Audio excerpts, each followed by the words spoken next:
Kıymetli izleyiciler, değerli takipçilerimiz, her hafta olduğu gibi bu haftada yıldızlarla muhabbet dop dolu. Bu haftaki yıldızımız hepinizin yakından takip ettiği ve çok sevdiğiniz, kendini halk müziğinin kültürüne adamış bir isim. Yıllarını müziğe adamış bir isim. Hepimizin çok sevdiği abimiz ve dediğim gibi gerek kişiliğini gerekse sanatını hepinizin yüreğine altın harflerle kazımış bir isim o. Kim? Tabii ki Zekeriya Ünlü abimiz. Hoş geldin programımıza. Eyvallah Şerif'im, sağ olasın. Bu arada programın hayırlı uğurlu olsun. Çok teşekkür ederim abi. Sağ Allah olasın. utandırmasın. Sen nasıl ki besteleri güzel yapıyorsan, bu yaptığın işte İnşallah. güzel düşünülmüş, Eyvallah. çok güzel bir proje. Ben sana Evet. teşekkür ederim. Eyvallah. Bizi izleyenlere de şimdiden keyifli izlemeler diliyorum. Şimdi Zekeriya abi tabii ki birçok müzik kanallarında izliyorlar. Kliplerin mevcut. Yıllardır zaten kendini müziğe adamışsın. Birçok türküler, birçok uzun havalar. Yani bizim ülkemizin, halklarının sevdiği birçok eserlere zaten sen onlara duyurmuşsun sesinden. Güzel işler yapıyorsun. Şimdi insanlar merak ediyordur. Ya Zekeriya Ünlü kimdir? Zekeriya Ünlü, Allah'ın böyle bir garip kuludur ya. Eyvallah. Evet. Ben Şanlıurfalıyım. Evet. Yapmış olduğum televizyon programlarında da söylüyorum. Şanlıurfalıyım. 04.02.1962 Şanlıurfa. Evet. Allah uzun ömürler Şanlıurfa'da versin. doğdum. Sağlıklı ömürler İlk versin. orta lise öğrenimimi Evet. Şanlıurfa'da tamamladım. Tabii müzik sevdamız çocuk yaşlarda başladı. 75 senesinde abim bana bir bağlama almıştı. Ben bağlama çalmaya gittim, bağlama öğrenmeye gittim. Evet. Tabii orada kendimizi böyle bir ustaların yanında bulduk. Rahmetli tenekeci Mahmut Hoca. Allah İşte o gelip bizleri çalıştırıyordu falan. Derken koro falan da biz okumaya başladık ama yaşta küçük olduğumuz için biz sesimizi çok fazla duyuramıyorduk. Peki ailede destek var mıydı? Veya şöyle diyeyim Zekeriya abi, sorum şu olsun. Zekeriya Ünlü, yani ben müzik yapacağım, ben işte diğer abilerim gibi, ustalarım gibi, hani ben bu işi yapacağım, ne zaman, hangi yaşlarda ve çağlarda başladı filizlendi Ya sende? şimdi Şerif, yani şimdi bizim biliyorsun Urfa'da sıra gezmeleri, sıra geceleri vardır. Evet. Benim abim arkadaşlarıyla beraber sıra gezerlerdi. Beni de zaman zaman sıraya götürürdü. Ben de giderdim işte çaylarını doldururdum. Çay bardaklarını alırdım. Efendime söyleyeyim çiğ köfte yoğururdu, tabakları dağıtırdım. Tabakları toplardım falan. Derken Kulak ama tabii şimdi biz ama ben onların ne çaldıklarına, ne söylediklerine hep böyle bakıyordum. Ne yapıyorlar, ne diyorlar falan filan. Tabii bir gün dediler ki hadi bir tane de sen oku bize. Utandım. Utandım, okuyamadım. Kızardım, bozardım, utandım falan. evet. Derken abim dedi ki, rahmetli abim vardı benim, Allah rahmet eylesin. Allah rahmet eylesin. Hadi bir tane oku dedi. Hem biz abimi çok severdik. Hem de çok korkardık. Ben korkumdan Korkudan okudum. okudum. Hangi türküydü o Zekeriya abi, korkudan Ya okudun? o zaman neydi? Şeyi okumuştum. İşte Urfa'nın etrafı dumanlı dağlar. Tabii hep Evet. sıra gecelerinin Ahmet vazgeçilmez Cemil parçalar ya. Cankat. Metin Erdoğan. Ben bir tane okudum. Evet. Tabii herkes birbirine bakmaya başladı böyle. Ne güzel bir ses. Herkes birbirine bakmaya Farklı bir başladı. ahenk. Bir de böyle hafiften falan filan yapmaya başladılar. Evet. Ama ben dedim ki herhalde bunlar benim sesimi beğendiler falan. Evet. Derken işte biraz daha sözümü tamamlayamadım. Tabii şimdi artık ben başladım böyle sıra gecelerinde falan. Orada söylemeye. Hem hizmet ediyorum hem okuyorum falan. Kendimizi bir anda Urfa Musiki Cemiyeti açıldı. Evet. 1975 senesinde biz kendimizi orada bulduk. Yani başımızda çok ciddi bir adam. Böyle yani boylu boslu, sesi çok gür, çok iyi bir okuyan bir ustanın yanında bulduk. Tabii ben sonradan öğreniyorum ki işte ustaların ustası Kazan Şibeli, rahmetli ustamızın da ustası. Vay be. Tabii şimdi bana aslında solist ünvanını tenekeci Mahmut Güzelgöz ustamız verdi. Vay. Şimdi biz Urfa'da o eski evler vardır böyle nahatli evler. Evet. Bakır Karadağ hocamız vardı, bağlama çalıyordu. Biz erken gitmiştik koro çalışmasına. Dedi ki ya Zekeriya bir tane okusana dedi falan. Ben de o zaman işte 13-14 yaşlarındayım. Şimdi o tip evlerde içeride otururken Sen dışarıdakini, avluda gezeni göremezsin ama avluda gezen Senin gibi. seni içeride görür. O evlerin öyle bir şeyi vardı, öyle bir camdı falan filan derken ben bir uzun hava, bir hoyrat okudum. Orada tenekeci Mahmud Usta gelmiş, içeri girmiş. Böyle yaslanmış ya cam kenarına. Evet. Bizi dinliyor. Evet. Yani Allah rahmet etsin, adamdaki edebiyat, terbiye baksana. Yani bu çocuklar çalmalarını, söylemelerini bitirsinler. Bozmasınlar. Ben içeriye girirsem rahatsız olurlar Edep. falan. Evet. Neyse ben şeyi bitirdim. Uzun havayı. Ay da demek ki okumuşum ki bir baktım içeri girdi. Hangi hoyrattı o? Ya Zekeriya abi, herhalde hatırlıyorsun. şey okumuşum. Üzüm kara, tiyek boş, üzüm kara. Çıktım Hakk'ın divanına, elim boş, yüzüm kara. Vay vay vay. Dedi ki, tabii biz korktuk. La dedim şimdi benim sesimi duydu, bana dedi ki sen yarından itibaren gelme. Dedi oturun. Böyle sert bir adamdı. Ve aferin. Kafam tabii yerde. Biz o zaman böyle bakamazdık yani. Hem çok saygılıydık hem de çok korkardık yani. Sen dedi bundan sonra bizim dedi solistimizsin dedi. Yani tenekeci Mahmut Güzelgöz bana bu ünvanı verdi. Ama ne güzel. Ben tabii. Güzel bir onur, büyük bir Ya onur. sen ne diyorsun? Ben yani el kadar çocuğum, 13-14 yaşındayım. Tabii şimdi içerimize iyice girmiş oldum. İşte tabii. okullar arası yarışmalar oldu Urfa'da. Ben birinci falan oldum. O ortaokul yıllarında falan filan. Hep müzik var ama. Hep Evet, müzik var. Tabii bu sefer işte o okulun sene sonlarında başladık okumaya, müsamerelere de falan filan derken kendimizi bir anda böyle şöhretlerin albüm yaptığı bir abimizin yanında bulduk. Abdullah Uyanık. Allah rahmet etsin. Allah rahmet etsin. Mekanı cennet olsun. Evet. O zaman işte İbrahim Tatlıses abimize yapıyor, Seyfettin Sucu'ya, Kadri Sema, Mahmut Coşkun Ses, Abdurrahman Kepekçi. Tabii onlar bana da bir albüm yaptılar. Albüm yaptılar. Albüm ismi neydi Zekeriya abi? Albüm ismi falan yoktu o zaman ya. Ha isim yok ama öyle İsim de yoktu, okumuştunuz. albümün resmi de yoktu. Sadece bir kaseti koyuyorlardı. Evet. Kaset kutusuna. Altta böyle beyaz yere de yazıyordu Zekeriya ünlü. Evet. Eskiden öyleydi, resim de yoktu. Ondan sonra... Kaçlı yıllar abi?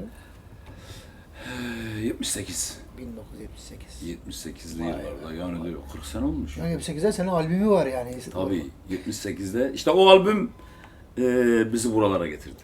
İstanbul'a getirdi. İstanbul'a İstediğin zaman onu konuşuruz. Evet. Peki şöyle diyelim Zekeriya abi. Urfa'da dedin ki ben artık bir şekilde misyonumu tamamladım. Urfa'da işte yıllardır söyledim. Sahneye çıktım. Müsamerelerde söyledim. İstanbul yolu ne zaman açıldı ve İstanbul ne zaman İstanbul maceran ne zaman başladı? Ya diyelim. aslında misyonumuzu falan tamamlamadık. Yani biz 9 kardeşlik bir ailenin en sonundan 2 numaralısıyım ben. Evet. Benim babam tütün satardı. Ben de sabahtan akşama kadar babama tütün taşırdım. Tütünün yasak olduğu zamanlar. Dönemler, evet. Evimizde ineğimiz vardı affedersin 4 tane. Annem onun sütünü salardı, ben götürür satardım. Evet. Yani 6 tane bir çömçem vardı, 6 çömçe süt. Evet. 1 Emekçi kilo bir yapardı, aile. 1 kilo yapardı. Evet. Yani biz fakir bir ailenin çocuğuyduk. oradan Garibandık yani Evet. ama onurluyduk ama yiğit bir ailenin çocuğuyduk. Eyvallah, ne Yani güzel. benim babam çok iyi gitti. Eyvallah. Ondan sonra tabii şimdi biz o dönemlerde 78-79'a ben ticaret lisesinden mezun olduktan sonra Urfa'da pavyonda çalışmaya başladım. Böyle bir 50 gün kadar falan. Sonra biz Ankara'ya bir konsere gittik. Beni de götürdüler yanlarında. Yese vardı, Yese.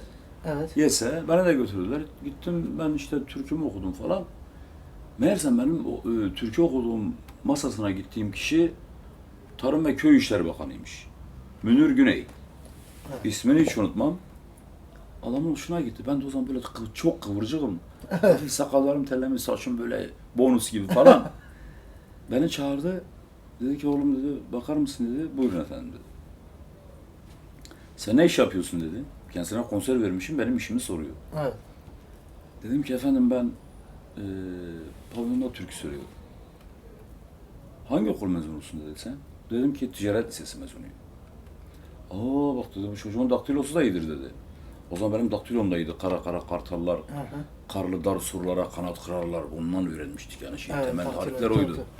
Dedi ki gelin bakın bu çocuğu dedi alın şeye. YS'ye.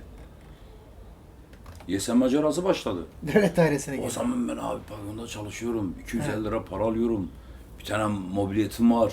Evet. Ondan sonra böyle bir madalyonum var işte. Görmüşüm İbrahim abinin madalyonu Tabii, var. madalyon var. Helkendir'in madalyonu. Madalyon. Belki niye olmasın Tabii falan. tabii, ben de madalyon macerası. Ondan sonra Evet. derken kendimizi bir anda YS'de bulduk. YS'ye gittim. Herkes dedi ki hoş geldin, beş geldin. Motorumla gittim tabii. Giymişim beyaz elbiseyi. Evet, sanatçı. İpek, o zaman ipek gömlekler vardı. Tabii, Burada tabii. da bir 113 Madalyon. gram altın madalyonum var. Üzerinde Zekeriya Ünlü yazıyor, tamam Oo, mı? madalyon üzerinde de. Dediler ki oğlum burası gazino mazino değil, 2 tane düğmeni kapat, ben hemen kapattım. Tamam, kusura bakmayın falan. Evet, iş yeri nasıl? Gittik şimdi Evet. dediler, bir baktım bu kadar evrak geldi. Dedim hayır mı? He, bunları yazacak. Dedi işte sen buraya aldık, senin işi bu. Büro hizmetlisi. Dedim yazmaya başladım. Ya canım sıkılmaya başladı. Bitmiyor. Dedim sanki bu YS bütün evrakını benim beklemiş burada. Tamam mı? He, Ondan sonra 3-4 günde sıkıldım ben. Ben bir ara, tabii bu arada kolaçan ediyorum. Ne yapıyor buradakiler falan. evet, İşte tabii devlet dairesi içeriye girerken sabah imza atıyorsan. evet, İşte öğlen çıkışta imza atıyorsun. Öğlen girişte imza atıyorsun. Akşam çıkışta imza atıyorsun. evet. 4 tane imza atıyorsun. İmzalı bir yaşam. Ben akşam pavyonda çalışmışım. Sabah 10'da geldim. Ya devlet dairesine sabah 10'da gelir mi? Onun bir Evet. saat 8 vardır. Tabii. Babayın evi midir orası? Evet. Gideceğiz. Bir ciddiyeti vardır devlet tabii. dairesinin. Ben geldim motorla pır motoru kapattım. Gittim görmüşüm ya sabah giriş, öğlen Evet. çıkış, öğlen giriş. Ben 4 tane imzayı attım, motora bindim gittim. 15 gün ben böyle. Bu sefer müdür demiş ki Halil Binbaşıoğlu şimdi. Çok müziği seven bir Evet. müdürümüz vardı. Ya demiş ki ya o Zekeriya'yı çağırın bir bak konuşak bakak bu yeni türkülerden ne var ne yok falan. Evet. Demişler 15 gündür gelmiyor. Gel sabahleyin imzayı atayım. İmza Bu formülü gideyim. çözmüş. Demiş ki geldiği zaman He.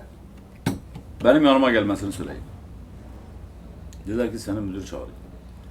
Gittim. Selam aleyküm müdürüm nasıl falan. Ya dedi kardeşim aleyküm selam da ben senin gibi hayatımda bir memur görmedim. Evet. Ya bu dedi burası senin babayın abi. 15 gündür 4 tane imzayı peşin atıp gidiysenmiş. Ya dedi böyle olmaz kardeşim. Evet. İşe Yani bakacaksın. Bari dedi 3 gün gel bir gün gelmedi ama şimdi 15 gün seni biz nasıl idare. Ya dedim ki müdürüm Ben yapamıyorum. ben aslında dedim benim içime dedim bu sanatçılık girmiş. He. Ben dedim gözüm yok bir yesede mesede. Ben dedim İstanbul'a gideceğim. He. Plak yapacağım. Sanatçı olacağım. Evet. O arada da Urfa'da İzzet Altınmeşe'nin, Selahattin Alpay'ın menajeri Urfa'ya gelmiş. İzzet abi konser veriyor. Demiş ki ya burada bir ses yok mu? Evet. Ben hemen o zaman yanına götürdüler. Dedi ki bu kartım aynı Türk filmi ha. Evet. İstanbul'a gelmek istersen gel. Bu da benim cebimde ya kart. He. Şimdi sağlam almışım. Dedim ki beni çağırıyorlar. Ben gidip işte sanatçı olacağım falan Evet. filan. La dedi oğlum yapma. Bu YS kimin eline geçer la. Kesinlikle. Ki o zaman da Evet, çok tabii. kıymetli. Tabii. Ben neyse dedim hele ay sonunda bakım ne kadar maaş verecekler. Maaşı alın. He. Bir baktım ay sonunda bana 745 lira para verirler. Ben gecede 250 lira alıyorum. 3 günlük gömyeği. Ben devletin dedim ki ben daha gelmeyeyim eve gittim babam. Bundan sonra da hiç demedim gitmem. Çıkışım geldi eve. He. Babam kıyametleri koparttı. İşte sen evlendirecektik seni bilmem ne falan Tabii, filan. tabii. Ben hemen geldim İstanbul'a. Evet. İstanbul'a geldim. Menajeri buldun mu abi? Menajeri o zaman da Faruk abiyle tanışıyorum. Faruk Saraç'la. Evet. Bu meşhur modacı abimiz var ya benim çok iyi bir dostumdur abimdir. Her zaman her gün de görüşürüz aşağı yukarı biz onunla. Gittim onun evine. Modada evini buldum. Beni götürdü menajerin yanına bıraktı. Abi sanatçı işine girdik ama 2 sene perişan olduk. Ne bize albüm yapan var, ne kaset yapan var. 2 sene Elmadağ'dayım ben. Evet. Taksim'e giderken işte kaybolmamak için geri yolları takip edeyim ki. Evet. Bir Kaybolmayayım. Bir de bir ikili koltuk var evde ben almışım. Evet. Evde Musayeroğlu, Mesut Merçan, rahmetli, Evet. İhsan Öztürk. Ya kimler? İzzet abi geliyor, Selahattin Alpay geliyor falan filan. Abi biz bir türlü bize albüm yapacaklar. Evet. Olmuyor. Neyse biz bağlarımızı kapattık. Ben Alanya'ya gidip çalışıyorum, biraz para yapıyorum. Tekrar İstanbul'a geliyorum. Evet. Derken İhsan abi vardı. İhsan Öztürk şimdi Ankara'dadır. Ya dedim çok ciddi bir adamdı. Çok severim İhsan abi. Ya dedim abi beni bir plak şirketine dinlettirin ya. Yani zamanımız Dedi gel gelmedi. lan dedi. Ya adamın ayakkabısına kadar boyadım. Adama çok hizmet ettim. Evet. Ketum bir adamdı İhsan Evet. abi. Pas vermezdi hiç. Sonradan dedi ki hadi gel. Ya tabii 2 senedir biz İstanbul'da dolaşıyoruz, ediyoruz. Hayatımızı idame ettirmek için de Alanya'ya gidiyorum. Bir çay bahçesi var, imamın yeri diye. Orada işte türkü söylüyorum falan, birkaç kuruş elime para geçiyor. Geliyorum işte İstanbul'da yiyorsun. İstanbul'da kalmaya çalışıyoruz. Yani şimdi o kazandığımız paralar da bir şey değil. Tabii. Aç susuz dolaşıyoruz ama kişiliğimiz sağlamdı. Ben 3 ay simit ekmek yedim. Kimseye de karnım aç demedim. Evet. Tabii İhsan abiye dedim ki abi kurban olayım ya beni götür bir tanıdığım bir plakçı varsa beni bir dinlesinler ya. Evet. Dedi hadi gel. Türkiye'de buldum kendimi. Rahmetli Halil Aksoy, Behiye Aksoy Allah rahmet ablamızın, eylesin, Allah rahmet eylesin, o da rahmete kavuştu. Halil Aksoy vardı, Feridun Biliş, Evet. Türkiye'nin müdürüydü. O da rahmete kavuştu. Dediler ki ya bu kardeşimizi bir dinleyin dediler ya.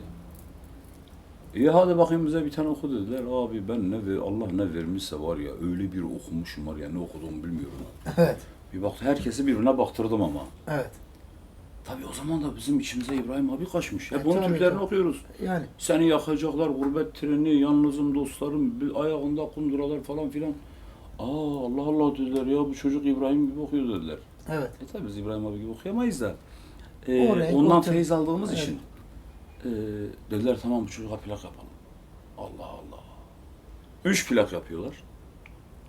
İşte birincisinde bana 300 tane 20 lira verdiler. O zaman kırmızı 20'likler vardı. Evet. İlk plakım Aşiretin Güzeli. Hatırlıyorum abi.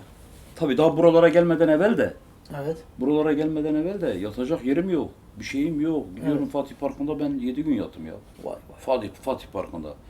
Geliyordum işte Türkiye'de işte bir parça yemek veriyorlardı yiyordum falan. Dursun vardı orada Yüksel Özkasap ablamızın kardeşi. Sonra tabii 3 tane 20'liği aldım ben. Bir otele gittim. Evet. Bir sıcak su var. Evet. Abi sabaha kadar yastığın altına koydum. Sabaha kadar ben o 300 tane 20 lirayı saydım. Ben bu para işini nereye koyacağım? Ya. Gittim bir bankada bir hesap açtım kendime falan filan. Arif Hoca, Osman Bayşu beni aldı. Arif Hoca'nın yanına götürdü. Aşiretin Güzeli. Arif Çelik parçası. Onu yaptım, pilavı yaptım. Pilavı yaptık ama gene şeyimiz yok bu sefer. Çalışacak yer de yok. Evet. Ondan sonra Ankara'ya gittim. Evet. Ankara'ya gittim. Beni bir arkadaşım aldı konak pavyonuna götürdü. Rahmetli Kenan abi çıkıyordu. Kenan Temiz. Allah rahmet eylesin.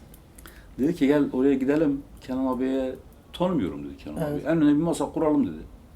Deriz ki ya Kenan abi bu kardeşimize de bir tane okutur. Evet. Onu da bir dinle. He. Neyse ben Kenan abiyi dinledik falan filan. Tabii Kenan abi de biz tanıyoruz Kenan abi. Kenan Tabii, abi o Kenan zaman Temiz. nasıl esiyor, nasıl Tabii, gürlüyor tabii. falan. Derken Kenan abiyi çağırdı. İşte Kenan abiye sahneye böyle bir şampanyalar falan Jest açtır. yaptılar. Yap kardeşimizi bir tane okutur. Kenan abi dedi ki senin adın ne dedi bana. He. Dedim Zekeriya Ünlü. Pilavım var ama gene beni tanımıyorlar. Ben anons etti. Çıktım. Kenan abi bilmiyor benim nasıl o zaman okuduğumu. Arkada da Ersin Eroksal diye bir saz grubu var ama çok ustalar. Dedi ki ne okuyacaksın dedi falan böyle. Hani sen ne okuyacaksın dedi falan. Dedim ki Gurbet Treni'ni okuyacağım. Hangi tonda okuyorsun dedi. Dedim C. Nasıl dedi yani. Gurbet Treni. Biliyorsun meyanlı Evet, parçadır tabii. falan. Dedim evet ben Gurbet Treni'ni okuyacağım. Siyah kort okuyacağım falan. Abi ben Gurbet Treni'ni okudum. Yıkıldı şey. Kenan abi dedi ki bir tane daha oku. Evet. Bir tane daha oku dedi bana. Evet. Ben bir tane daha okudum. Geçtim yerime oturdum. Kenan abinin de programı bitti. Bir bak meğersem o gece de Kenan abinin son akşamıymış. Almanya'ya gidiyormuş. Evet.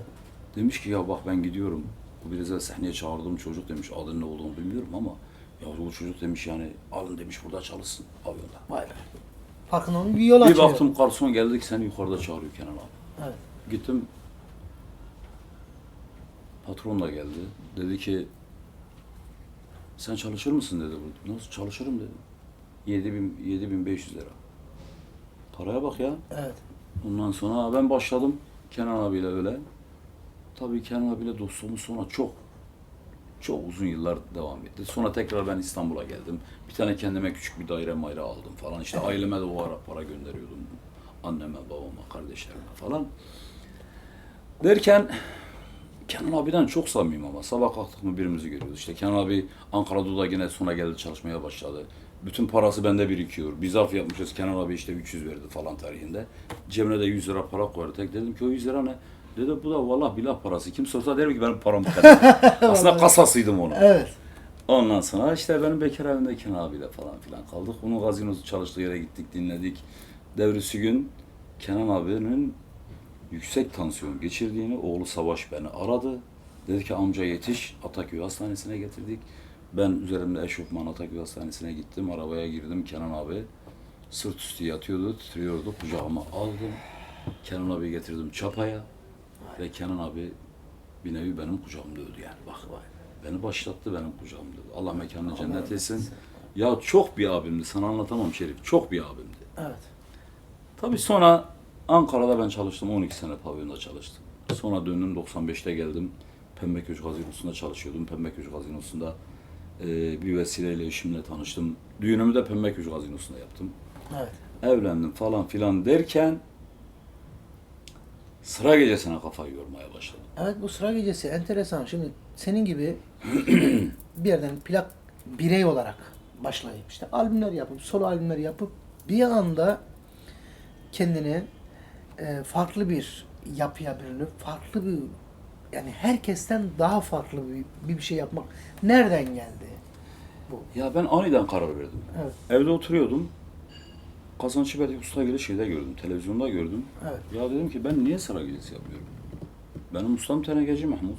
Evet. Ben makama hakimim, makamlara. Evet, geldiğim yer belli. Efendime söyleyeyim. Bir de ben bu Urfa'nın ne kadar eski türküsü varsa hepsini bilirim. Çünkü Evet. ben Muski Cemiyeti'nde sıra gecelerinde büyümüşüm. Evet, geldiğim yer belli yani. Dedim ki ben sıra gecesi yapmaya başlıyorum. Grubumu kurdum. Esra Ceyhan ablamızı aradım. Evet. Ona solo tek de gitmiştim ben. Aha. Dedim ki böyle böyle ben bir sıra gecesi grubu kurdum. Pazartesi geliyorsun dedi programa. Ekibi topladım. Gittim Esra Ceyhan'ın programına. Biz her pazartesi Esra Ceyhan'dayız. İlk onunla başladım ama. Orada fitili yaktınız. İlk ondan başladım. Ondan sonra Türkiye'de ne kadar program yapan Evet. sanatçı kardeşlerimiz varsa Evet. ben hepsine sıra gecesi yaptım. Hepsine sıra gecesi programı yaptım. İyice bu misyon da bizim üzerimize oturdu. Oturdu. Sonradan Kral TV. Evet. Kral TV ile bir noktada kesiştik. Evet. Ben Kral TV'ye 57 program yaptım. 57 program yapmadan evvel de dedim ki ben bu işin formatını değiştirmem lazım. Ne yaptım? Bir cello, 3 keman koydum. Klavye koydum. Aslında Sıra klavye gecesinde Urfa öyle bir şey yok, kültüründe tabii. yok. Tabii. Cello yok. Tabii. 3 tane keman yok. Tabii. 4 tane ritim koydum. 2 tane kız vokal koydum. Yani Değiş- ben biraz orkestrayı büyüttüm. 22-23 kişi yaptım. Bir de repertuar da değişik sende. Tabii ondan sonra kalktım. 10 tane de folklor ekibi koydum. Böyle sahnede dedim ki ben biraz bu işi hem görsel anlamda da Evet. şey yapmam lazım. İlk önce tabii ki tenkit edenler oldu. Ya sıra gecelerinde bayan olur mu? Ne işi Arkadaş var? ben televizyon programı yapıyorum. O zaman yaptığımız programlarda bayanlar da izlemez. Tabii ki. Bayanlar Daha fazla izle. daha fazla bize rağbet gösterir. Evet. Bayanlar halen bizim programlarımızı Çünkü çok aile seviyorlar. programı yapıyorsun. Bir kültürel bir program yapıyorsun. Tabii 57 program yaptım. Yüzümüzün akıyla çıktık biz oradan. Tabii bu arada kliplerimiz çekiliyor, sıra geceleri klipleri falan filan yapıyoruz. Boş durmuyoruz, çalışıyoruz. Evet. Kitap okuyoruz. Sıra Evet. gecesi nedir, ne değildir? Evet. Bunları anlatıyorum insanlara. Tabii ki. Kültürel yönlerini anlatıyorum. Tabii ki, tabii ki. Gelenek, Bir misyon görenek, yüklüyorsun. edep, terbiye, usul, makam geleneği, usta, çırak ilişkilerinden bahsediyorum. Sıra gecelerinin saz söz üzerine sohbet meclisi olduğundan, sıra gecelerinin edebiyat olduğundan bahsediyorum. Bir Sıra şekilde- gecelerinin dostluk, barış, kardeşlik, arkadaşlık, yardımlaşma, halk mektebi, halk konservatuvarı olduğundan insanlara ben bahsetmeye başladım. Anekdotlar hazırladım, anekdotlar anlatmaya başladım. Türkülerin hikayelerini anlatmaya başladım. güzel. İnsanların hoşuna gitti, üniversiteler çağırmaya başladılar. Ben sıra geceleriyle ilgili konuşmalar yapmaya başladım. Oo. Ondan sonra tabii Kral TV bittikten sonra tabii şimdi bizimle özdeşleşen bir parçayı yakalamamız gerekiyordu bizim. Evet. Kınıfır Bedren Yolları ben 15 sene evvel solo okumuştum. Tabii o zaman o parçamız arada kaynadı gitti. Sonra baktım bir gün Urfalı'ya Mezel'den dizisi. Evet. Bir Kınıfır Bedren Yolu. Ya ben bunu biliyorum, ben bunu hem de çok iyi biliyorum. Evet. Başka bir parçaya klip çekecektim. Dedim ki bu dursun. Hemen stüdyoya Kınıfır Bedren Yollar'a biz girdik ve parça da bizden iyice patladı. Evet. Üstümüze yapıştı yani. Yapıştı, doğru. Şu anda Kınıfır Bedren Yolu bizim üstümüze yapıştı. Biz ekmeğini de yedik. İbrahim Evet. Özkan abimizin mekanı cennet olsun inşallah. Amin. Ruhu şad olsun. İbrahim Amin. abinin parçası bu. Derken kardeşime söyleyeyim böyle sıra gecelerine bayağı bir yolamaya başladık. TRT'de program yapmaya başladım. TRT'nin müzik kanalında. Ben 5 senedir halen her cuma akşamı benim TRT müzik kanalında Sıra Gecesi programım yayınlanıyor. Sonra tabii şimdi arz talep fazlalaştı. İşte Almanya konserleri başladı. Efendime söyleyeyim Hollanda'dır, Viyana'dır, Avusturya'dır. Derken bu Kınıfır Bedrengi olur bizi Amerika'ya götürdü. Amerika'da sıra gecesi yaptım. Abinin birisi görmüş, klibi izlemiş. Demiş ki benim oğlum evlendiği zaman ben Zekeriya Ünlü ve arkadaşlarını Amerika'da istiyorum. Amerika'ya getireceğim. Ve bir gün ben aradılar Amerika'ya konser yok dedim. Biz Amerika'ya nasıl gideriz? Amerika nasıl gidilir? Nasıl Evet, gidilmez? Bilmiyoruz neresidir ki. kardeş? Nasıl bir vize alınır? Evet nasıl abi. alınmaz falan Evet filan abi. derken biz gözümüzü şeyde açtık. Amerika'da açtık. Gittik düğün programımızı yaptık. Döndük. Tekrar geldik. İşimizle ilgiliyiz. Şu anda İstanbul Büyükşehir Belediyesi'nin kültürel etkinliklerinde faaliyetler gösteriyoruz. Düğün programları yapıyoruz. Allah'ın bu günlerine şükürler olsun. Ne kadar şükretsek azdır. Fakat esas burada teşekkür edilmesi gereken kim var bu sıra gecelerinin buraya gelmesinde? Tabii ki. Şimdi Urfa'nın kazaları bile sıra gecesini bilmiyordu. Kazaları bile sıra gecesini bilmiyordu. Sıra gecesi arkadaşlar arasında bir odalarda toplanır, çalınır, söylenir. İşte çiğ köftedir, meyvedir falan filandı yani. Evet. Artı bir geliri olmayan bir şeydi. Sadece sıra gezmeleri Evet. vardı. Bir de sıra gezmelerinde böyle şalvardır, yelektir falan filan yoktur. O gün sıra gezmesine gidecek olan arkadaşlar herkes evinde en güzel elbisesi hangisi onu giyer. Evet. Tıraşını olur, parfümünü sıkar veya kolonyasını neyse artık Evet. öyle gidilirdi. Sonradan İbrahim abi, Allah selamet versin İbrahim Tatlıses Evet. abimiz Kazançı Bey Ustagil'i kendi programına aldı, çıkarttı ve sıra gecesi patladı. Evet. Sonradan ben işte onlardan esinlenerek Tabii ki. Onların bu üzerine işi bir şeyler yaptım. katıp. Şimdi İbrahim abi farkında olmadan öyle bir şey yaptı ki, bak sana ben bir hesap yapayım. Şu anda 100 tane sıra gecesi grubu var. Evet. Her bir sıra gecesi grubunda 10 kişi olsa Evet. 1000 kişi yapar. Doğru. Ki ben 20 kişiyim. Evet. 1000 kişinin de hanımı 3 tane çocuğu olsa Tabii. 5000 kişi. Neye vesile olmuş? Abi yani holding olsan bu kadar insana ekmek veremezsin. Kesinlikle. Vesile oldu. Kesinlikle. Yani rızkı veren, Allah. rızkın kefili Allah'tır. Ama Vesile vesile olmak. olan da İbrahim abidir. Ben her platformda, TRT'de de, Kral TV'de de, işte konser yaptığımız her yerlerde de ben İbrahim Tatlıses abimizi alkışlattırmak zorundayım. Çünkü biz onun bu vesilesiyle ekmeğimizi, çoluk çocuğumuza, evimize ekmeğimizi götürüyoruz. Çocuklarımızı okul okutturuyoruz sıra Ne gecesine güzel bir kazandığımız hizmet etmiş. şeylerden. Neyi tanıtmış. Tabii ama biz de Evet. bizden sonraki gelen arkadaşlara diyoruz ki bak işte kardeşim, yakışıklı kardeşim, bu işi yapıyorsan uyduruk yapma. Yani hakkını ver. Hakkını ver. Bu iş Tabii. davul zurna değil. Tabii. Bu işi yapıyorsan altyapın olsun. Belli bir yolu var, Usul belli bir makam yolu. geleneğine hakim ol. Kesinlikle. Sen şimdi sabah okurken kalkıp uşağa girersen bu işler olmaz. Tabii ki. Bu işler leleli lorulu değildir. Aynen öyle. Başta ya bir Hicaz gezintinizi yapın, Evet. ya bir Urfa divanını çaldırın, Aynen. arkasına 3 tane parça okuyun, yanına iyi sağlam bir hoyrat okuyun, bozuk da okumayın yani. Tabii. Sizin ekmeğiniz saygı duyuyoruz ama eksik bir şeyiniz de Hakkını varsa verin. bize telefon açın, danışın. Tabii. Bravo. Ama her şeyden önemlisi bir altyapınız olsun. Şimdi o şalvar yelek şarkıyı, türküyü, uzun havayı söylemiyor. İçindeki adam söylüyor. Bu arada özür diliyorum. Bu arada gençlere tavsiyeler aslında bunlar. Yani Zekeriya Ünlü gibi bir sıra gecesi grubu nasıl yapılır ve yapılırsa da nasıl başarının anahtarı nedir? Onlara bir şekilde anlatıyor Zekeriya abimiz. Ya tabii şimdi mesela altyapısı olmadığı için bir düğün organizasyonuna gidiyor. Adam 3 türküden sonra bir şey bilmiyor. Repertuar yok. Evet. İyi okuyan yok. Evet. Bak iyi okuyan yok. Bir kere bu işin başındaki adamın kendisini iyi okuması lazım. Kesinlikle. İyi bir solistik geçmişi olması lazım. Kesinlikle. İyi bir sahne deneyiminin olması lazım. Kesinlikle. Ondan sonra ağzının laf yapması lazım. Kültüre hakim olması. olması lazım. Sorulduğu zaman cevap vermesi lazım. Doğru. Şimdi mesela diyorlar ki Kınıfır Bedrengi olur. Ya şimdi Kınıfır desen nedir? Ne diyeceğim? Nedir abi? Kınıfır mesela. Urfa'da karanfile Kınıfır diyorlar. Evet. Der geçer. Evet.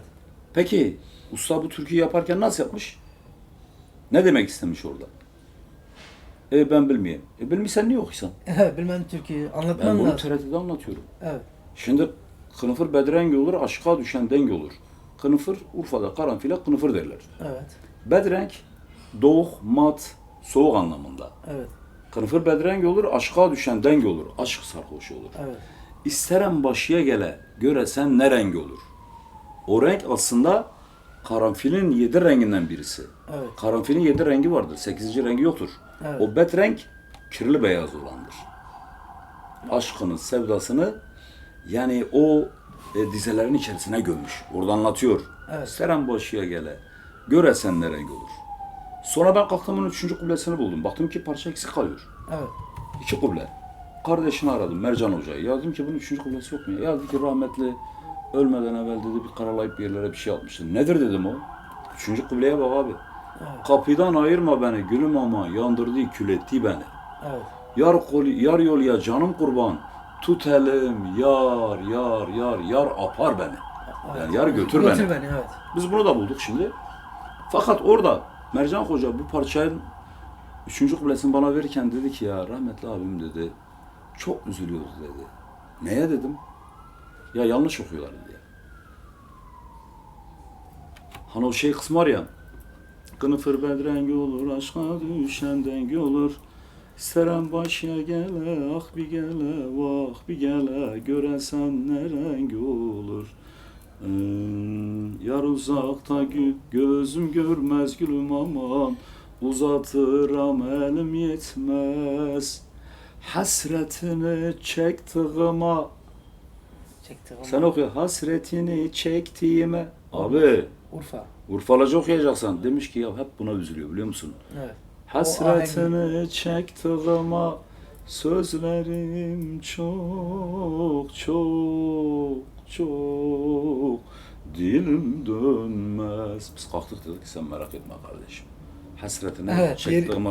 Fakat şimdi gene bakıyorum yanlış okuyorlar abi. Evet. Gene yanlış okuyorlar. Çünkü ben demiş ki yani benim abim çok üzülüyor. Evet. Hasretini çektiğime. Abi sen Urfalısın. Hasretini çektiğime. Diyemez. İstanbulca yok abi. Yok, Bunu doğru. yapan Urfalı. Kaynak neredeyse O adam gibi okuyacaksın. Tabii, Bestekar kesinlikle. okuyacaksın. Kesinlikle. Onur edeceksin. doğru. Şimdi sizin gibi bestekarlar bizim için çok kıymetlidir. Allah razı Benim olsun. çok dikkat ettiğim şeylerden birisidir. Televizyon programlarında Evet. elimden geldiği kadar türkünün söz, müzik sahiplerini ben söylemeye çalışırım. Farkındayım ve Senin sizi parçalarını izliyoruz da abi. okumuşumdur. Biliyorum. Allah razı Arif olsun. Çelik benim çok iyi arkadaşımdır. Biliyorum. Nemrut'un kızı. Biliyorum abi. Abi söylemek zorundayız. Yani- Şimdi sizler olmasaydınız, sizler bu güzel parçalar yapmasaydınız Evet. ya biz ne olurduk? Biz ne olurduk? Yani bir malzeme lazım sonuçta yani. Bir şey lazım. Bir kaynak Tabii lazım. bir de Bir şey sizin lazım. gibi bu işlerde çok donanımlı insanlar bu besteleri yaparken karşısında bir para da beklemiyor. Belki ben seni en az 3-4 tane parçanı okumuşumdur. Okumuşsun, evet. Benden 10 kuruş istedim ama Ya- görmedim. Ya şimdi bizim Urfa ağlar ben ağlarım. Evet. Evet. Evet. Evet. Artı şey Anne Urfa, Anne Babi, Urfa. Babi Urfa. Benim için çok özeldir o türkü mesela. Artı bir de sen kendi altyapını verdin ben okudum Evet, kardeşim üstüne yani. Sizin gibi insanlar Paylaşmak var güzeldir olsun. be Zekeriya. Ya sizin gibi insanlar var olsun. Bak sen şu Allah anda razı olsun. sen şu anda öyle bir misyon üstlenmişsin ki ben seni takip ediyorum. Allah razı olsun abi. Günümüz çok bozuk. Çok. Müzik anlamında. Aynen. Ne kaset yapan var, Aynen. ne albüm yapan var. Aynen. Sen tutuyorsun diyorsun ya kardeş. Aynen. Ben sana albüm de yapacağım, sana Evet. klip de çekeceğim. İmkanlarımızla. Sen yapıyorsun. Belki sen evine giderken cebinde paran da olmuyor. Aynen ya. öyle zaman zaman. Yaşlar öyle tabii tabii. Ama ben seni bu misyonu üstlendiğin için bu müziğin bittiği anlamda Aynen öyle. sen çok güzel işler yapıyorsun ve elinde Allah de razı senin olsun. çok güzel kardeşlerimiz var. Evet. Genç bir ekip. Destek vermişsin Evet. ve senin ufkun çok daha açık. Allah razı olsun abi. Paylaşmak güzeldir be bana abi. da bir görev düştüğü zaman her platformda ben kardeşimin Biliyorum yanında abi, biliyorum. yer Her zaman- alırım. Yeter ki işim olmasın, Aynen biliyorum abi. bir düğün programı olmasın Eyvallah. veya İstanbul'da olayım. Dün de bir anda mesela gelişti, spontane gelişti. Dedim ki Zekeriya abi yarın benim seni çekebilir miyiz dedi. Durun dedi günlerden ne dedi, bir bakayım ne dedi, takvime dedi. Ve dedim filan saatte dedim abi bu saat olsa daha iyi olmaz mı? Dur dedi ona da diyeceğim dedi. Böyle bir duyarlı ki bir 10 dakika sonra bana geri dönüş yaptın. Şimdi bir defa aslında değer kişi kendine değer veriyor biliyor musun Zekeriya abi? Ya tabii tabii. Anladın mı? Ya ben sana bir şey söyleyeyim. Evet. Şimdi bak. Şimdi Biz hepimiz neticede insanız. Aynen. Hiç kimsenin 4 tane gözü yok. Kesinlikle. 4 tane ayağı yok. Kesinlikle. 4 tane şey yok. Ben hayatta hiçbir zaman için egom yüksek olmadı. Ne mutlu sana. Şimdi ben ama egosu yüksek olan sanatçının karşısında acayip duruş sergilerim. Evet.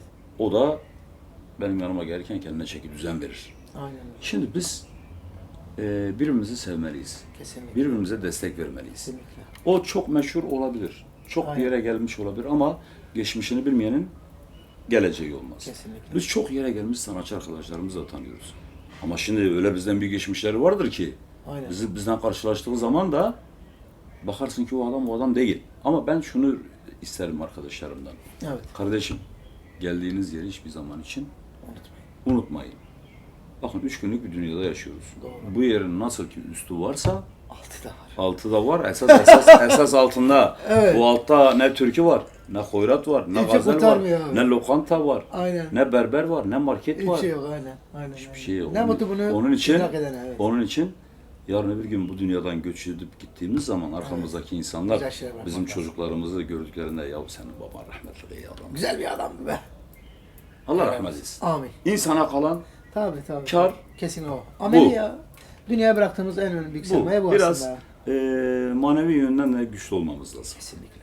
Manevi yönden güçlü olduğumuz zaman zaten maça 1-0 galip Doğru. başlıyorsun. Doğru. Yani elinden geldiği kadar parayı da kazandığın zaman ilk önce kendi akrabalar. Tabii. Yani yardımcı da olmak lazım. Kesinlikle. Yardımcı olmak lazım. Yaptığın yardımı da kimseye göstermeyeceksin ha. Kesinlikle. Böyle Saklıyor. tepesine ikide bir kalkma. Ben Ulan sana... ben yaptım. Yok. Yok öyle bir şey ya. Aynen öyle. Yok Görev öyle ya. bir şey ya. Geçen gün gördüm adam bir tane öyle hoş bir şey yapmış ki ya. Bir bakkala girmiş mahalle bakkalına. Ha, Gel ben kardeş de, demiş. Ben de okudum. Hele demiş o Bunu. borç defterini getir. Eskiden öyleydi. Bakkalda Tabii. alırdın yazdırdın. Tabii. 8 milyar. He. Demiş ki ver bu defteri. Al sana 8 milyar. Adı yok. Şanı yok. Yemin ediyorum. Hızır gibi bir adam. Adamın var ya aga babasıymış. Değil mi abi? Hızır gibi yetişmiş derler yani. Böyle Bu olmaz. Hızır'dır. Bak böyle olması lazım. Ya. Böyle Ya olması lazım. yapabiliyorsan Yani aynen. yapmak Hele lazım. ben- Merhametli olmak lazım. Aynen kardeş. birbirimizin duasında olmak lazım. Tabii. Birimizin başarısını istememiz lazım. İyiliğini istememiz lazım. Evet. Yani kötülükten daha doğrusu bir şey çıkmıyor ya. İyilik Ya şimdi yeter. bir de şey anlamıyorum. Şimdi bir bakıyorsun ki işte sanatçı olmuş değil mi? İşte albümleri de satıyor, Evet, matıyor evet, falan. Bir de istekleri başlıyor. Evet. Ben kulise bunu isterim, odamda süt isterim, yıkanmak için bilmem ne isterim. Eyvah.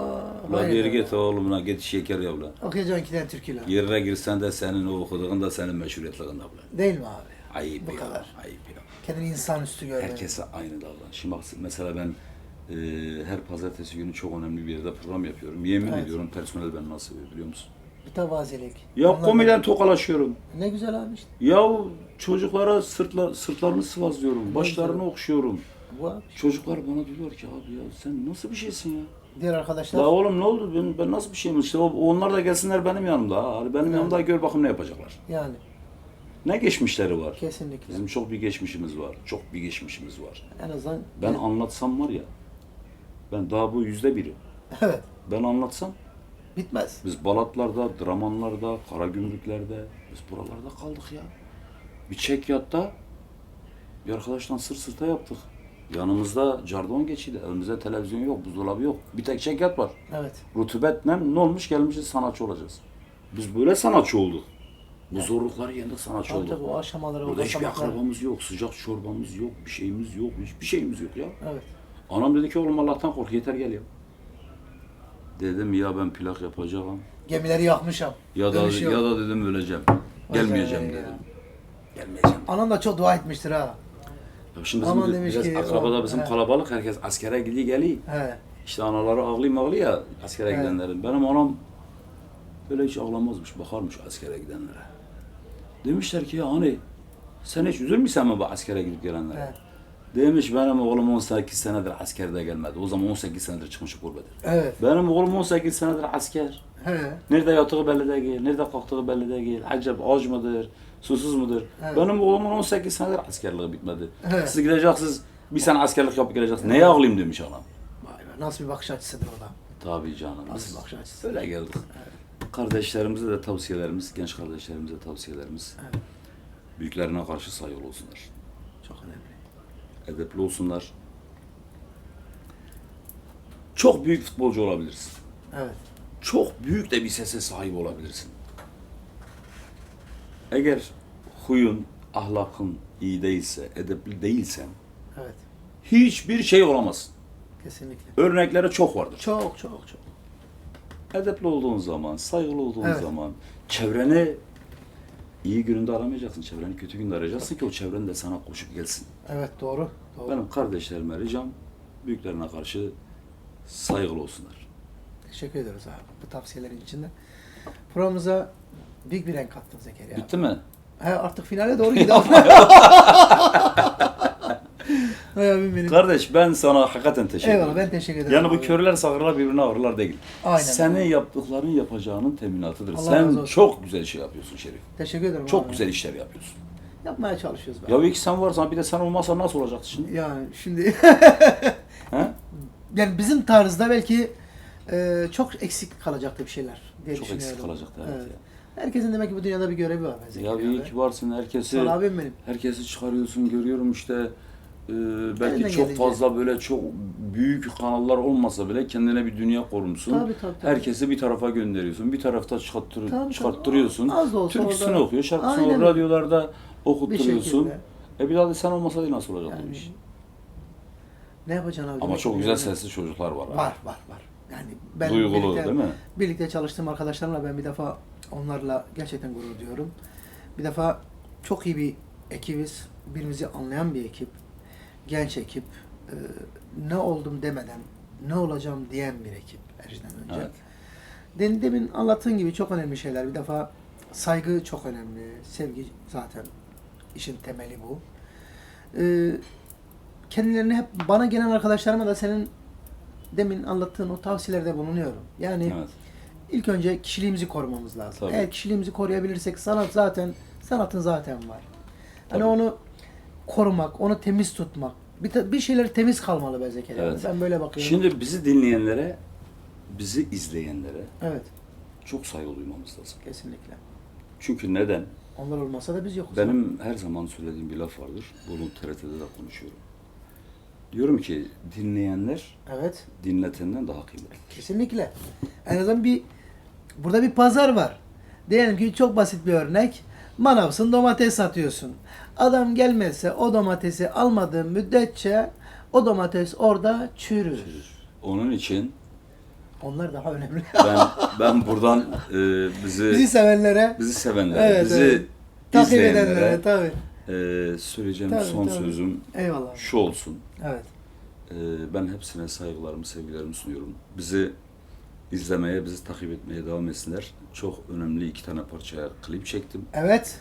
Yakın bir zamanda ama öyle böyle bir klip değil abi. Gittim Urfa'da çektim abi. Çünkü ben kültürel iş yaptığım için Helal olsun. Urfa'da çekmek zorundayım. Ben şimdi Denizli kenarında klip çeksem ne yarar? Yani hiç. Şelvarına Deniz Denizli zaten kenarına. var. Şelvardan Denizli kenarına Evet. hiçbir kıymet olmaz. Kesinlikle. Ama memleketimizin o Helal olsun. tarihsel Dokusunu. gösterdik. Göbekli Tepe'yi ilk Çok klip iyi. çeken benim. O güzel. Harran Göbekli Tepe, Halfeti sokak aralarına girdim. Hoş. O taş yapıları gösterdim falan. Güzel. Bizi takip edenlere, izleyenlere, dinleyenlere en yakın zamanda 2 tane kliple huzurlarına geleceğiz.